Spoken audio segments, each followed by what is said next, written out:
সুস্মিতা দেখতে এত সুন্দরী যে প্রথম দেখাতেই ওর প্রেমে পাগল হয়ে পড়ি। বাবা মাকে দিয়ে সুস্মিতাকে বিয়ের জন্য ওর বাড়িতে প্রস্তাব পাঠায়। দেখাশোনা হওয়ার পরে সুস্মিতার বাবা মা বিয়ের জন্য রাজি হন। সুস্মিতার বাবা মা বিয়ে নিয়ে বেশি লেট করতে চাননি, কিন্তু বিয়েতে সুস্মিতার কিছু শর্ত ছিল। ওর প্রথম শর্ত, বিয়ের অনুষ্ঠান বিকেল 4টের মধ্যে শেষ করতে হবে।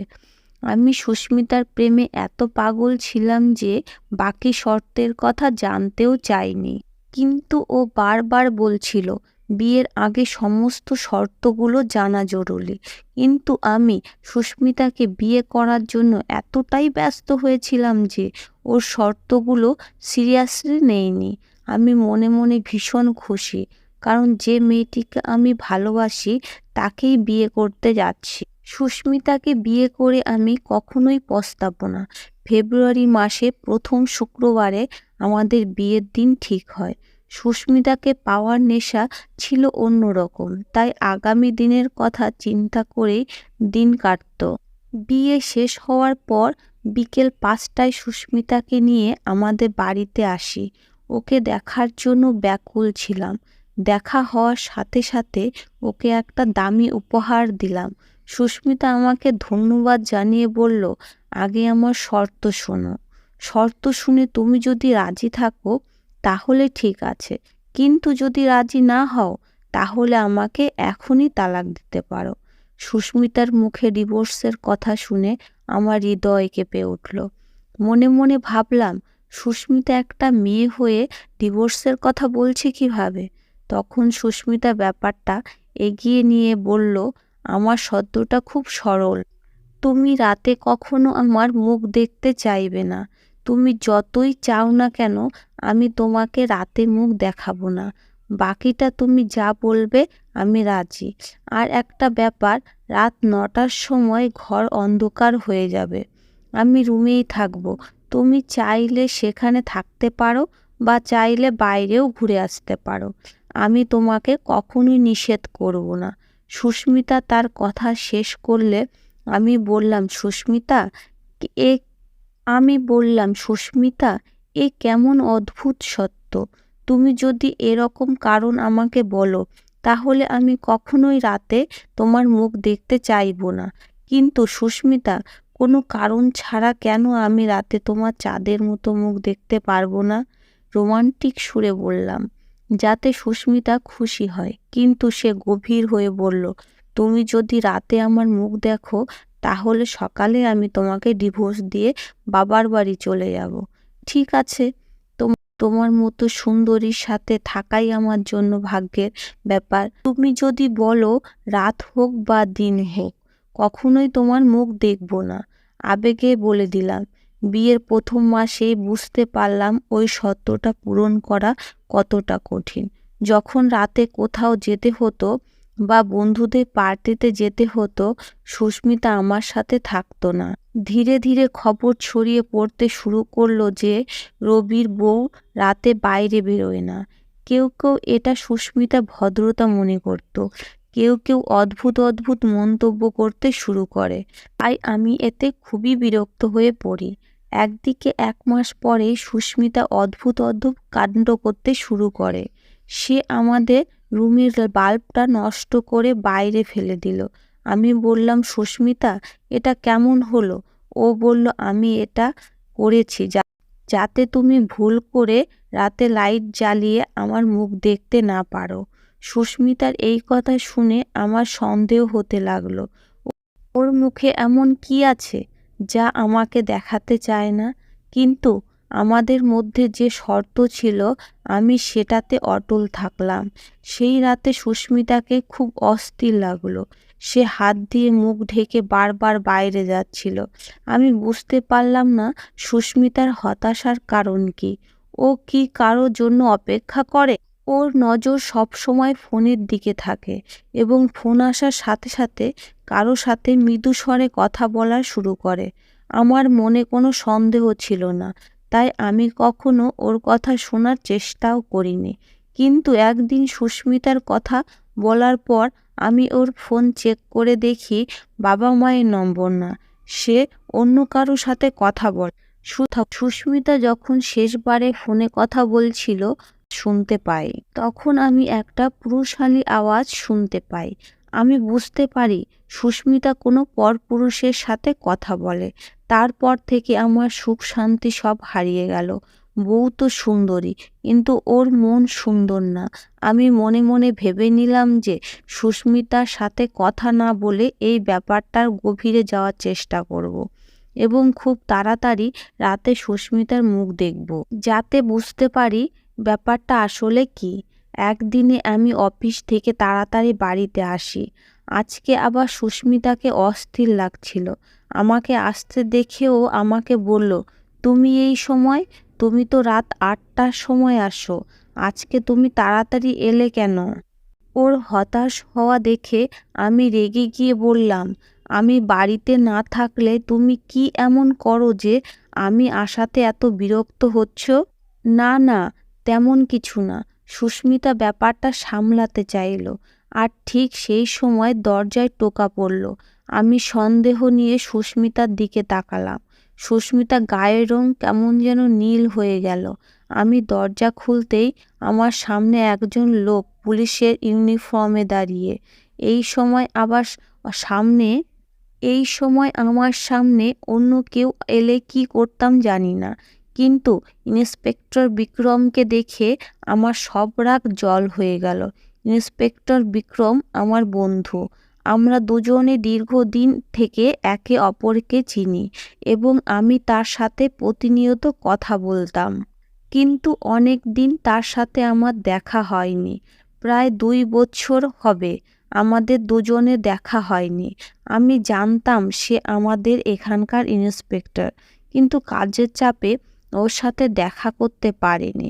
হঠাৎ আমার সামনে বিক্রমকে দেখে অবাক হয়ে গেলাম, কিন্তু সে আমাকে অবাক হওয়ার সুযোগ না দিয়ে আমার গলা জড়িয়ে ধরে বলল, এতদিন কোথায় ছিলি দোস্ত? দেখাও করিস না। আমাদের দুজনে দেখা হলে এরকমই করতাম। আমি ওকে ড্রয়িং রুমে নিয়ে এলাম, কিন্তু অবাক হয়ে ভাবলাম, বিক্রমকে তো কখনো আমাদের বাড়িতে আনিনি, তাহলে ও কিভাবে জানলো যে আমি এখানে থাকি? কথায় কথায় আমি বিক্রমকে জিজ্ঞেস করলেও ও বলল, দোস্ত, এটা কোন ব্যাপার? আমরা পুলিশরা এলাকায় প্রতিটি মানুষকে চিনি। কিন্তু বিক্রমের কথা শুনেও আমি সন্তুষ্ট হতে পারলাম না, কারণ আমি সুস্মিতাকে বিক্রমের জন্য অপেক্ষা করতে দেখেছি। আমি তখনই বুঝতে পেরেছিলাম যে সুস্মিতা যেভাবে অস্থির হয়ে হাঁটছে সে নিশ্চয়ই কারোর জন্য অপেক্ষা করছে। কাকতালীয়ভাবে সেই লোকটি বিক্রম। তাই আমাকে দেখার সাথে সাথে একটা অজুহাত তৈরি করে। এখন আমি একটু একটু বুঝতে পারছি, কিন্তু আমাকে জানতে হবে বিক্রম আর সুস্মিতার মধ্যে কি চলছে। আমি যে সুস্মিতা আর বিক্রমের ব্যাপারটা বুঝতে পেরেছি, আমার মনের মধ্যে কি চলছে সেটা সুস্মিতাকে বুঝতে দিইনি। একদিন মনে মনে ভাবলাম, সুস্মিতা যদি আমার সাথে প্রতারণা করতে পারে, তাহলে আমিও ওর সাথে এমন কিছু করব যা ও স্বপ্নেও ভাবেনি। আমি দ্বিতীয় বিয়ে কথা ভাবছিলাম, কিন্তু তার আগে সবকিছু ভালোভাবে জেনে নিই। সেদিন রাতে আমি সুস্মিতার মুখ দেখার সিদ্ধান্ত নিলাম, কারণ আমি জানতে চাই কেন সুস্মিতা রাতে আমার কাছ থেকে মুখ লুকিয়ে রাখে। তারপর বিক্রমের ব্যাপার দেখব, কিন্তু প্রথমে ওর মুখোশ খুলতে হবে। ঘরের বাল্ব খারাপ থাকায় নিজের কাছে একটা ছোট টর্চ রাখলাম। সুস্মিতা যখন আমার কাছে এলো, আমি ওর হাত ধরে নিলাম যাতে ও পালাতে না পারে। তারপর আমি আমার পকেট থেকে টর্চ বের করে ওর মুখের দিকে জ্বালিয়ে দিলাম, আর সঙ্গে সঙ্গে আমার মুখ থেকে চিৎকার বেরোতে বেরোলো না। হতভম্ব হয়ে আমার মুখ থেকে আওয়াজই বের হচ্ছিল না। সুস্মিতা, তুমি আমার সাথে এত বড় বিশ্বাসঘাতকতা করতে পারলে? কেন এত বড় কথাটা আমার কাছ থেকে লুকালে? আমি তোমাকে সত্যিকারে ভালোবাসতাম, তুমি আমার সাথে এরকম করতে পারলে?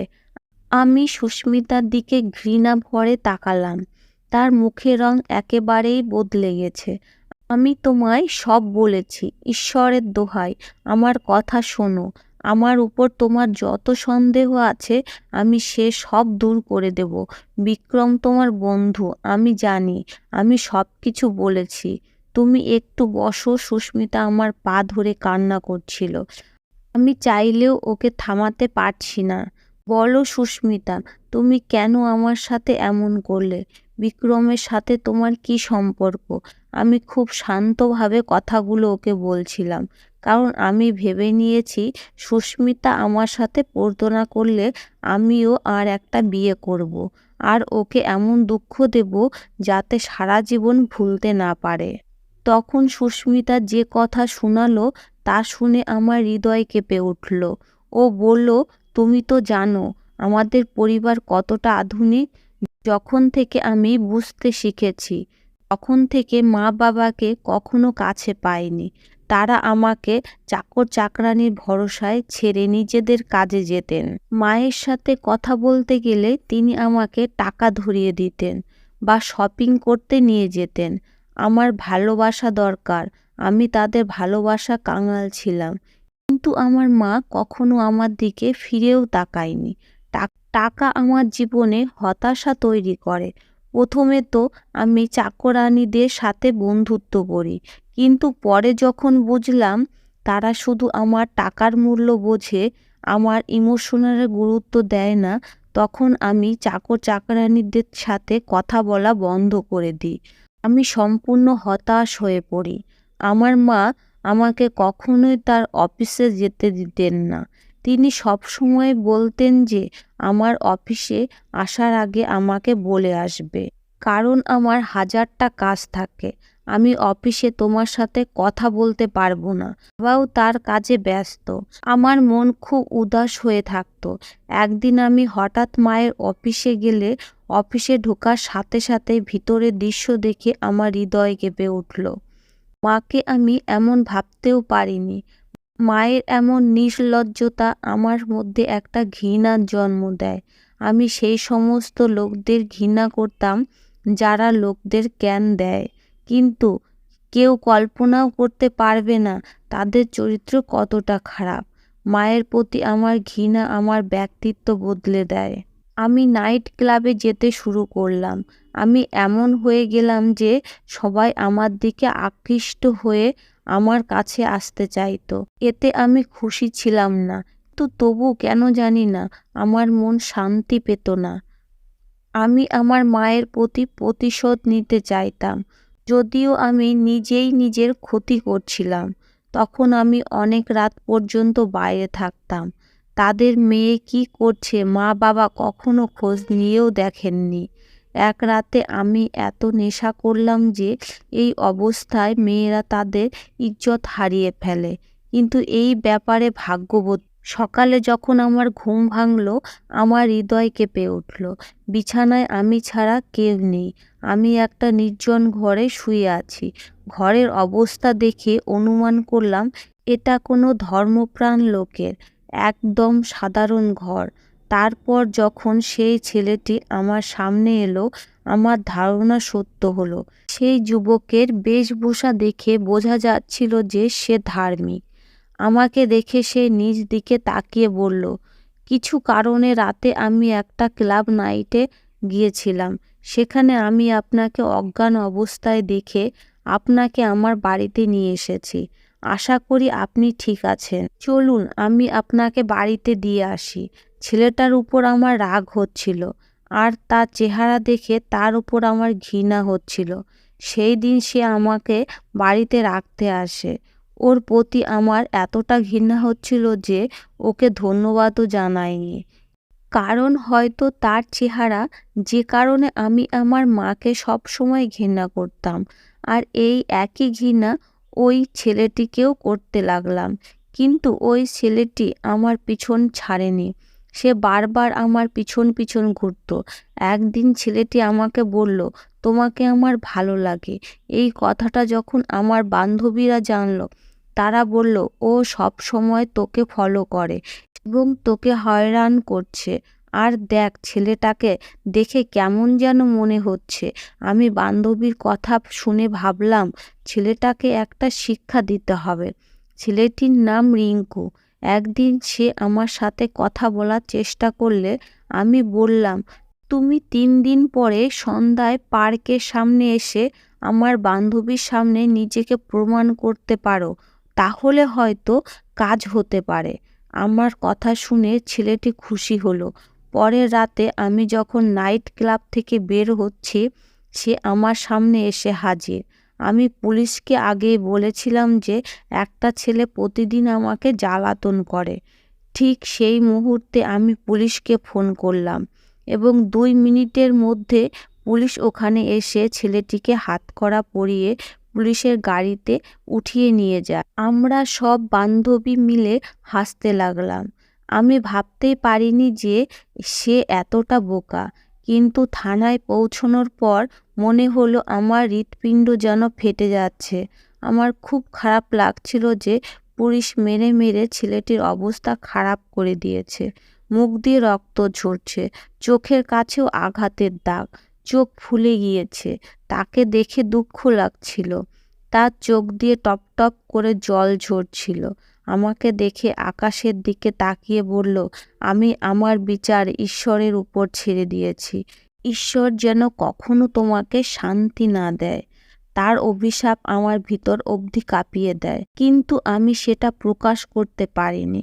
তখন সকাল 6টা থেকে 7টা বাজে। আমি আমার বান্ধবীর সাথে তাকে দেখতে গেছিলাম। আমাদের অভ্যেস ছিল আমরা সারা রাত জাগতাম আর দিনভরে ঘুমাতাম, কারণ এই সময় আমার বাবা মা বিষয়টি নিয়ে তেমন ভাবতেন না। কিন্তু সেই দিন সন্ধ্যায় যখন ঘুম থেকে উঠি, তখন আমার মুখ জ্বলতে শুরু করে। আমি ভেবেছিলাম হয়তো গরমের কারণে এমন হচ্ছে, কিন্তু এই জ্বালাপোড়া বাড়তেই থাকে। রাত 8টার দিকে আয়নায় নিজের মুখের দিকে তাকালে পুরো মুখে গুটি দেখে মুখ দিয়ে চিৎকার বেরিয়ে এলো। নিজের মুখ দেখে আমার কান্না পাচ্ছিল। ভাবলাম ডাক্তারের কাছ থেকে ওষুধ নিয়ে আসি, যাতে এই ঝামেলা থেকে যত তাড়াতাড়ি সম্ভব মুক্তি পাই। ডাক্তার আমাকে একটি ওষুধ দিলেন, যেটা লাগিয়ে কিছুটা আরাম পেলাম। সকালে ঘুম থেকে উঠে দেখলাম সব ঠিক হয়ে গেছে। ঈশ্বরকে ধন্যবাদ দিলাম। পরের রাতে আবার একই ঘটনা। আমার মুখে আবার ফুসকুড়ি দেখা গেল। দেখে কষ্টে আমার বুক ফেটে যাচ্ছিল। আমি ডাক্তারের কাছে গিয়ে ঝগড়া করলাম যে তার ঔষধে কোনো কাজ হয়নি। তারপর আমি 2-3 জন ডাক্তারকে দেখালাম। তারপর বুঝতে পারলাম যে এই রোগ এত সহজে আমার পিছন ছাড়বে না। কি না করেছি, কিন্তু এই সমস্যার শেষ হওয়ার কোনো নামই নেই। আমার ওই ছেলেটি অভিশাপ লেগেছে। ঈশ্বর জানে এখন সে কোথায় আছে। আমি তার সাথে দেখা করে তার কাছে ক্ষমা চাইব। সুস্মিতার কথা শুনে আমি হতবাক হয়ে গেলাম। সুস্মিতা যে এমন মেয়ে হতে পারে আমি তা কখনো কল্পনাও করতে পারিনি। চেহারা দেখে ওকে নিষ্পাপ মনে হয়। তখন ওর বয়স 20-22 বছরের কাছাকাছি হবে। এখন আমি বুঝতে পারছি যে বয়সের সাথে নিষ্পাপ হয়ে যাওয়ার কোনো সম্পর্ক নেই। আমার স্ত্রীর মুখে নিজের জীবনী শুনে আমার মন ভেঙে যায়। বিক্রমের কথা বলতে গিয়ে ও আমাকে বলল যে ও বিক্রমের কাছ থেকে রিঙ্কু সম্পর্কে খোঁজ খবর নিত, কিন্তু রিঙ্কু কোথায় চলে গেছে কেউ জানে না।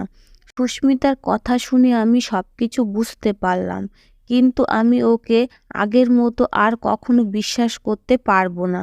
আর রাতে ওর মুখ না দেখতে পেয়ে নিজেকে অসম্পূর্ণ মনে হতো আবার বিয়ে করি। কিন্তু তার উপর সুস্মিতার অবস্থা দেখে ভাবতাম যা হওয়ার ছিল তাই হয়েছে। কিন্তু এখন সুস্মিতা বদলে গেছে। আমার মনে হচ্ছে সে তার অতীতে শাস্তি পেয়ে গেছে। আপনারা কি ভাবছেন? আমি কি অন্য কোনো সিদ্ধান্ত নেব? ধন্যবাদ।